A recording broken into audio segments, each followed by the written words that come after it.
Oo, 100 ming so'm o'tdi Karbaba, Ahmedik Malaka. Xorazmda men pul tarqatishni boshladim.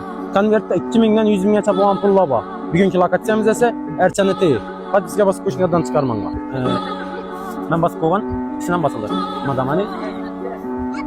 Isaki. Bosildi. 10 ming so'm. Ahmet. Podpiska bosib qo'ysan? Ava. Tam götüreyim. İnsan şuna da. Ora. Tak, bas koydu. Gidana. Lara basmazsan koy ke ikisine. Ahmet'in gelmedi ki. Ya ikisinden patiske bas koydu magamani İsaki. Malades. Nima chiqasiz? Gel çabuk. Bütün iş kanıyor tartışkarsın.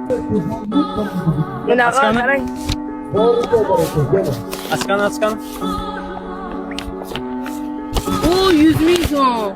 Oo, 100 ming so'm o'tdi Karbaba, Ahmedik Malaka. Bilon götürüp alıp patiske bas koyunlar. 2 günden bir şerna aylanamız. Pulüç koydu tutmasın. 2000 dan 100 ming pul bayısında. Ondan da konvertten köp emas. Ahmet dersininle patiske bas. Ben patiske bas koyun. 2 adam patiske bas koysam bu arada. Kaç bas koysa ekan. Hazır basılmagan. İçinden basılgan ayna. İsaki Magamani. Hop, ana. Bana bir 200 ming chiqmasmi ekan? Yo'q, chiqmadi. Aa, 6 ming so'm mu? Hava. Ahmet. 6 ming so'm. Evet ben yazdım.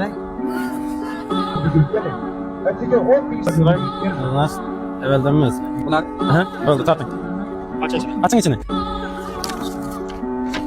Hop 6 ming so'm. Sizden mi 6 ming so'm mu? Sizden bas koydu. Kitap bas koysun. Oldu. Değerli. Kaça basılgan ayna. 2 adam aha basmaksız koy. İkisinden basılmagan ekan. Gılani kamya basılmagan. Yine ayna. Patiske basılgan bana. İkisinden. Magamani İsaki yan patiske basılgan. Gök metalde koy.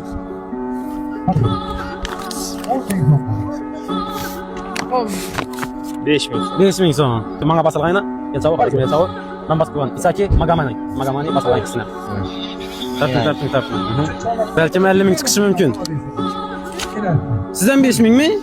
Elçi Podpiska basıp koyunlar mı?